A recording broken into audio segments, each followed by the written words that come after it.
All right, again, we're going to get back started. We're going to do a few spotlights, talk about some of the data, and then leave time for a few more questions for the panelists who are here. So we're going to do a couple spotlights. We're going to talk about the Women of Color in Tech program and the Verizon grant. So we have Dr. Valencia Moses, who is also here with us. So for those who were at the last session, and I know we have individuals who attended the last session, through a partnership with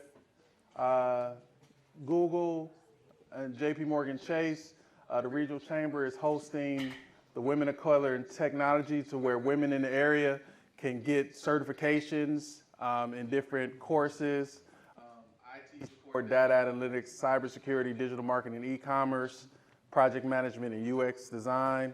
Our organization is one of the partners. There's 4 partners who are leading this initiative.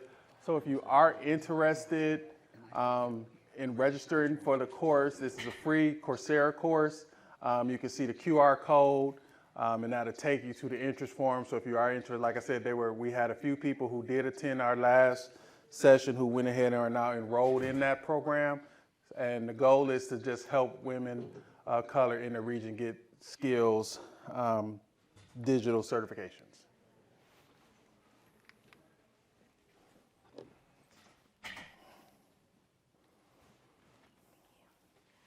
Good morning, everyone. My name is Dr. Valencia Moses, and I am the program manager with the African American Chamber of Commerce. Tomorrow will be 1 month in that role, and even though I serve in a part-time capacity, my commitment to the chamber is full-time.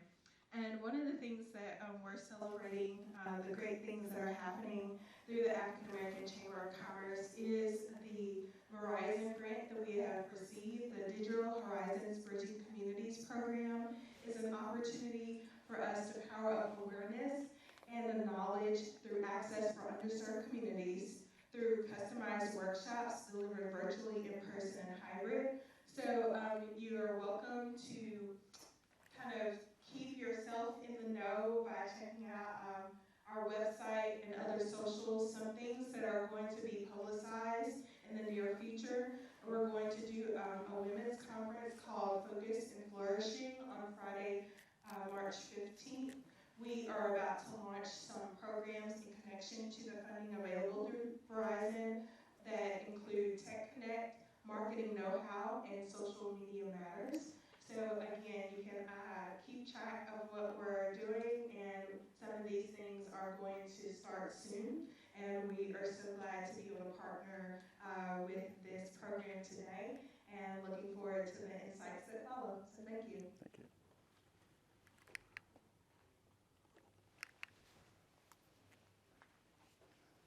So we want to talk, because a lot of this conversation today has been around how we build capacity and build the educational system that helps bridge the gap of students to go into STEM. So we wanted to present some of the research in this area that our foundation has done. So I know a lot of people have seen this. This is called the Roadmap to STEM. And what we've tried to do is identify some of the measures and some of the skill sets to help the students who want to go into K through 12 STEM, and again, break those barriers, some of the pathways to do that. So we'll go into some of the work.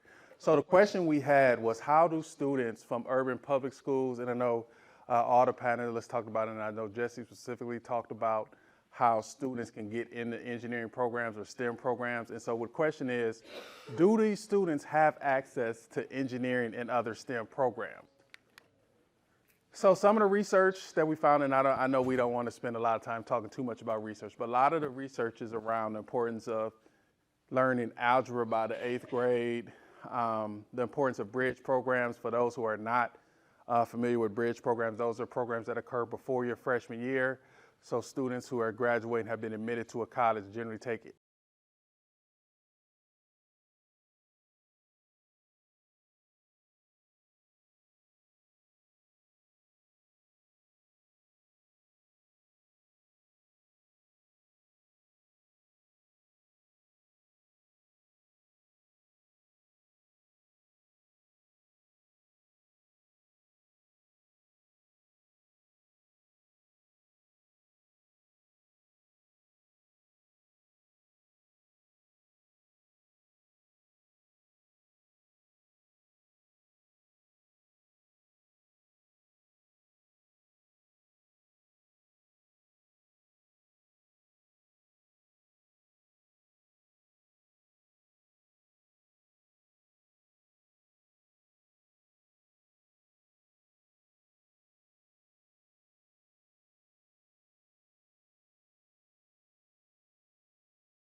conference, which was mentioned here, and what we found that most of the students that get into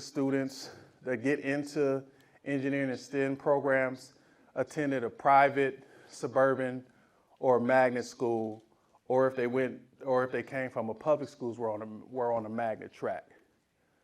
And we also found that traditionally students who are in urban communities generally get selected out of their neighborhood schools and placed into a magnet track. So the question is, where does that leave students in your urban core? Where does that leave your traditional students who are not on a magnet program? The question is, do you have to be a magnet student to go into a STEM program? Because there's a huge body of students who can make an impact on STEM, on engineering, who are not gaining access, not because they aren't skilled enough, not because they don't have potential, simply put, because they're not in a magnet program. And so what does that mean? That means many of the students who can go into a STEM program or can go into an engineering program, based upon how we pick students to go into magnet programs, students are opted out of STEM majors as early as the 7th grade. So some of the takeaways, on a collegiate side, that many of the underrepresented students in engineering programs are often misguided, the view of them.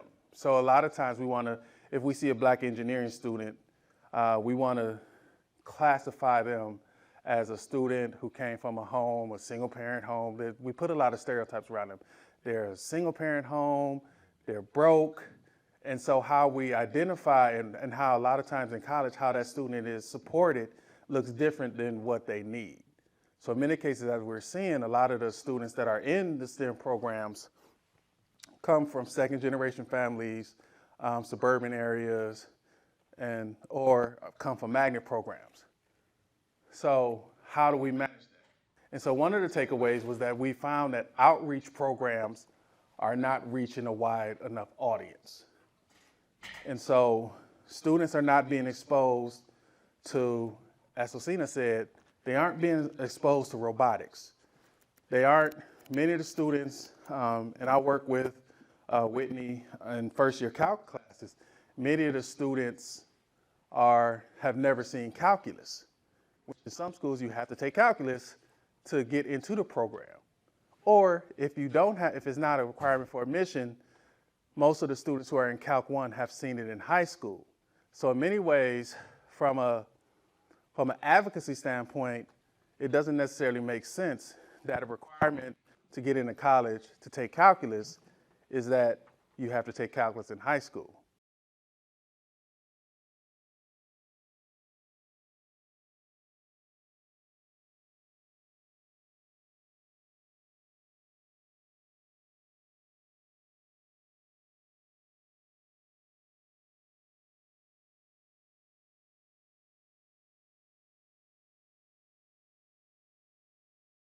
Focus and actually bring impact to these programs.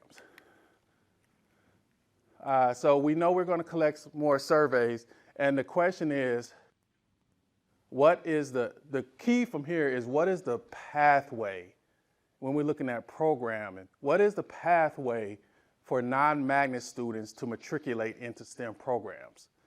So we have programs like GE Next Engineers. There's an outreach program. UC does a ton of outreach. So Sina, and I'll tell this story, which is interesting because there's a little background to it. So Sina mentioned that she had a research experience last year at UC. So our foundation created what's called research experiences for summer secondary students. So you may be familiar, in undergrad, they have what's called REUs, which is research experiences for undergraduates. There isn't a program for high school students traditionally for that. So we created this program. And so it was interesting because traditionally speaking, most of the professors who had internships, they were unpaid internships.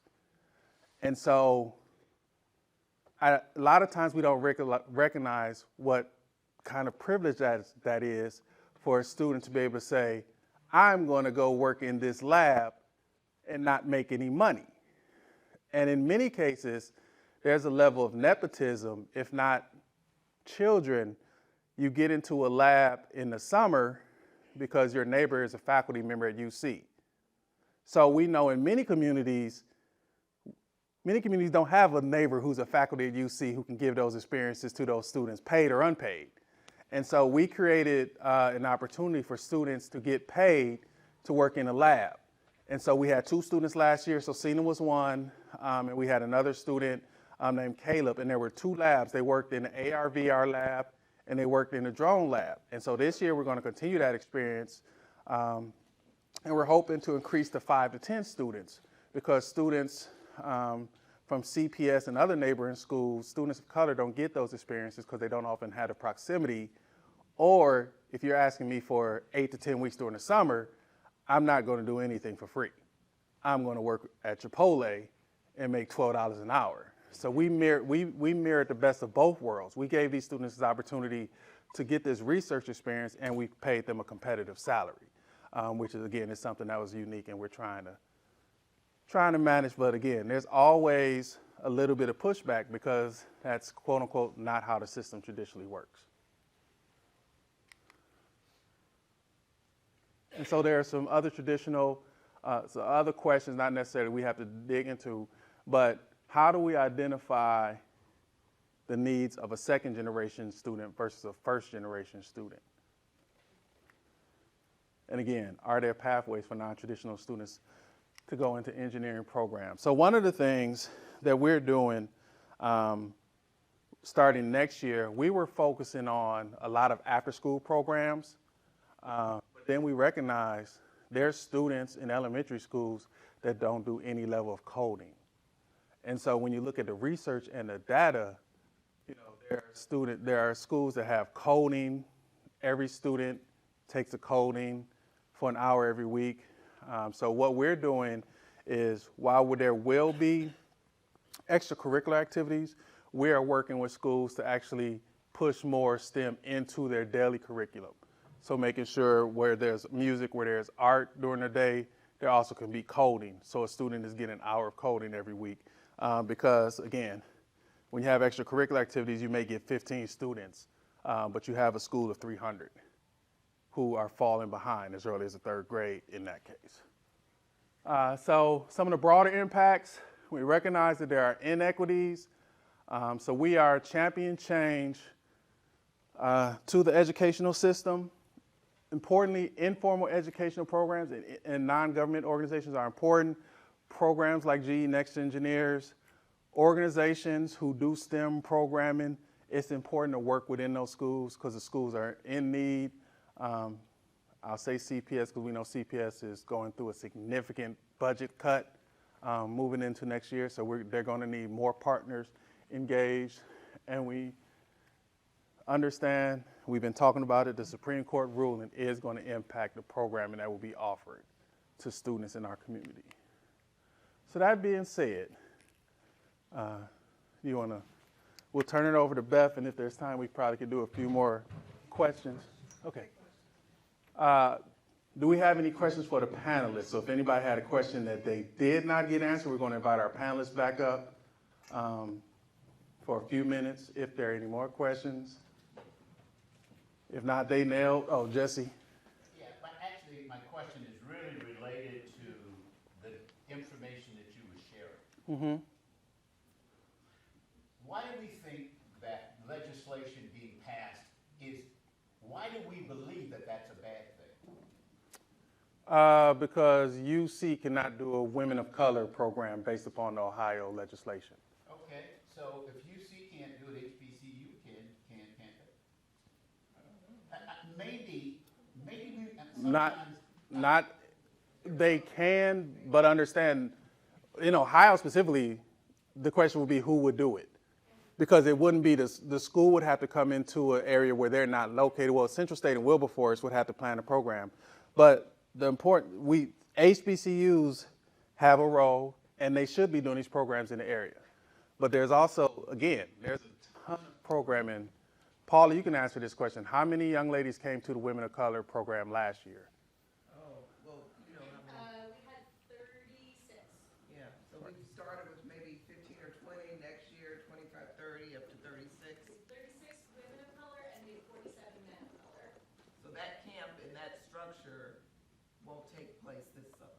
But if the legislation passes, then what?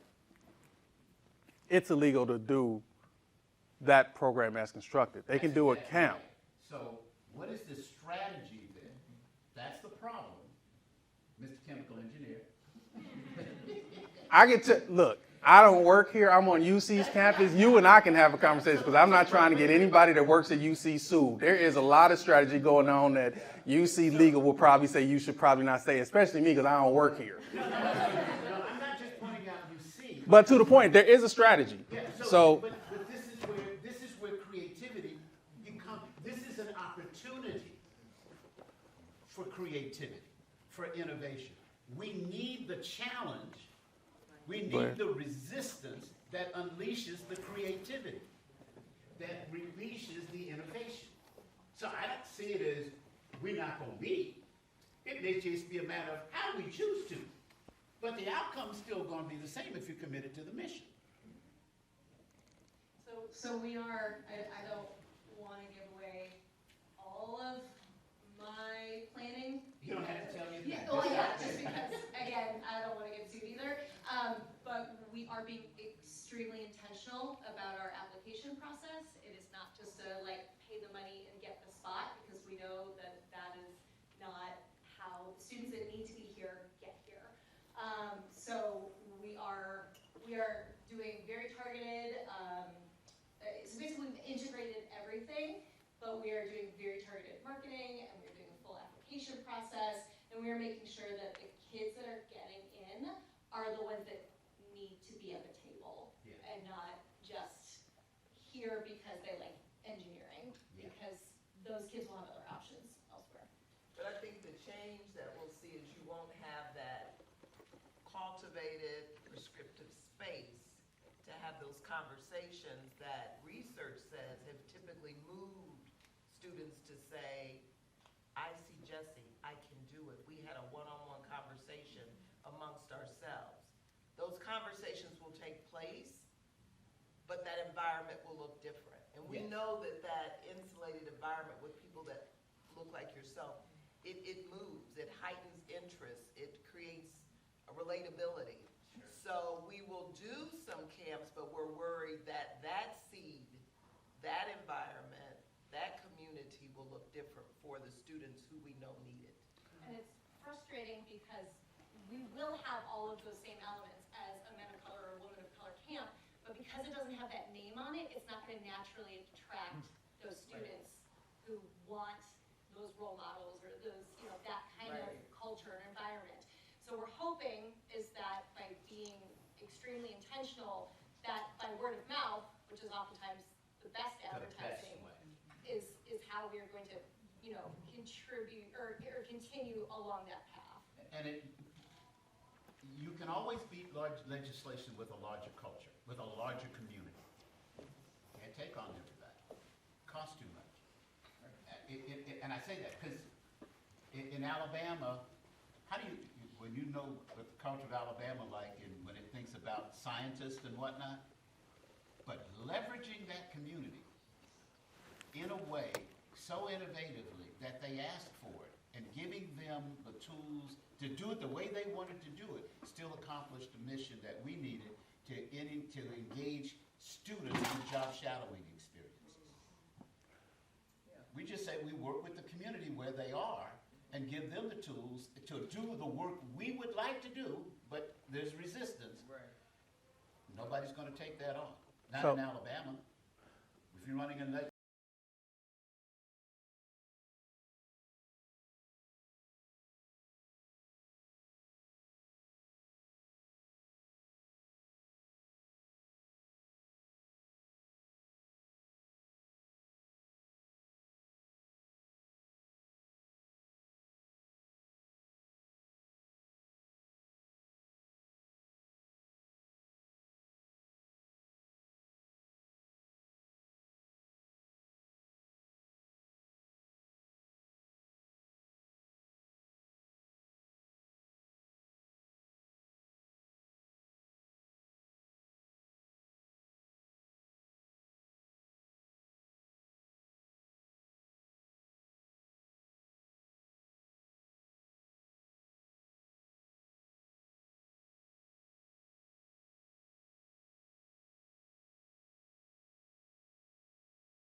be mentally aware, I guess.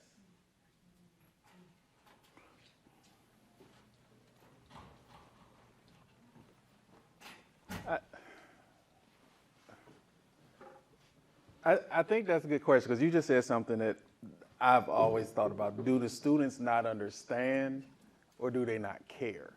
Because that actually part of what we talked about in our research is, do students feel, because, and this is not to qualify students, but a student that is from a magnet program, if most of your students are not from CPS and they've come from schools that haven't, they not necessarily see an impact or understand, do they care?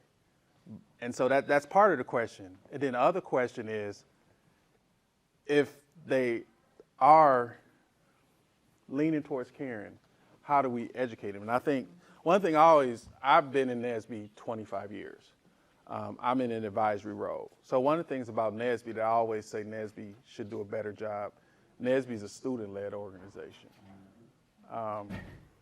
So NSBE is supposed to have a voice of students.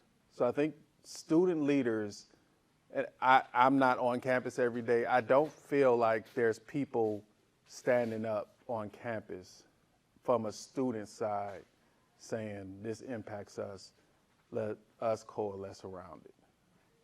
And I don't know, I could be off base with that, but I think a student voice and some students taking the lead as the voice will have an impact.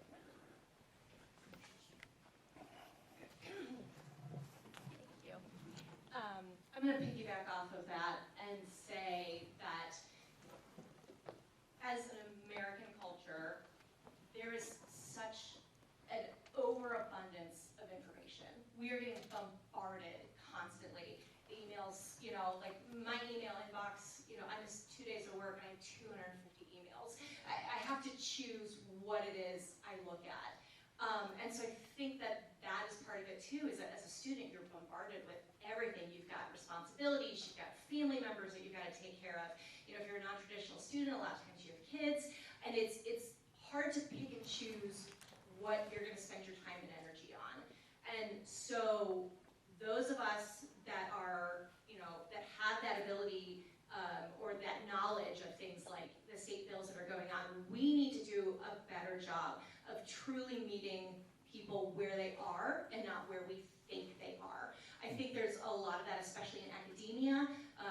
Oh yeah, we're doing this program, it's free, nobody came. Well, you did it on a Saturday when a lot of people are working. If they are children, their parents are working a second job, they have no transportation, or they are being watched by somebody who doesn't have a license. And so we need to go to those places where they are. And we also need to remember that it takes one person. A lot of times I will get reminded, like, you're getting caught in the weeds. You should be spending your time on, like bigger fish, things that are gonna make more of an impact. But if I can make an impact on one student who then is able to go and be a mentor to somebody else, it's the long game. You gotta play the long game. And so it's hard because, again, it's just so much information, but those of us with the responsibility need to be better about reaching out to the students. And just being here alone, I think, is huge. I mean, you are taking a step because you realize this is valuable and important. And so take that information and move forward and pass it forward so that you don't get drowned out by all the noise. And the last thing I'll say, because we're going to get ready to wrap up, I think one of the things that, and we do a lot of stuff, we do a lot of programming with, we have a program called the STEMmies, and we have a program called, we have the Women in STEM Luncheon. We try to raise exposure of people in STEM because they're not seen. I think a lot of the outreach, I won't say a lot, I think a good share of the outreach is focused on, I'll call them pop-up interactions, where you're going to have a big college workshop once a year. And that's what your organization is contributing to this. And I think what we need, if we're going to build this community-based space, we need, it doesn't have to be every day, but I think we need more touch points from people who can move the students forward. And with that, I think we're going to turn it over to Beth. That's actually a great segue. That's a nice call to action. There's a lot of question in the discussion here about what's next. How do we do something? If your company is interested in supporting students, supporting this work in diversity and STEM, let us know, because everyone here is connected to a corporation, nonprofit, for-profit, community organizations. If you'd like to figure out how to support diversity in STEM, please get folks out. If you're interested in sponsoring, please let us know. Our next session is May 9th, so we talked about what's next. Building an innovation city. How do we build our city to do everything that we talked about here, all this talent you saw on the panel? How do we make sure that that talent is spread across Cincinnati? So please join us on May 9th, and then we will wrap up this series 2 on September 12th. And as Delano mentioned, March 4th, please consider participating in Women in STEM Honors Program. It's an inspiring event. You're going to see some tremendous individuals being honored, and that is March 4th. So please consider joining any of our upcoming events, coming out to the Graduate Hotel to celebrate these honorees. And then finally, we need to know what you thought about today to make the next session better. So please fill out our survey. This is our panel for May 9th. Tremendous talent that you're going to hear from coming up. And please bring 2 people with you, not just one, bring 2 people. One, hopefully a student, so you can inspire them, and one, somebody from a company, an organization that can make a difference. So please bring 2 people with you. We'd love to have you fill out the survey, tell us what you thought, good, bad, indifferent, how can we get better, and if you'd like to partner with us, let us know. So thank you all for being here. Thank you, Delano. Excellent discussion today.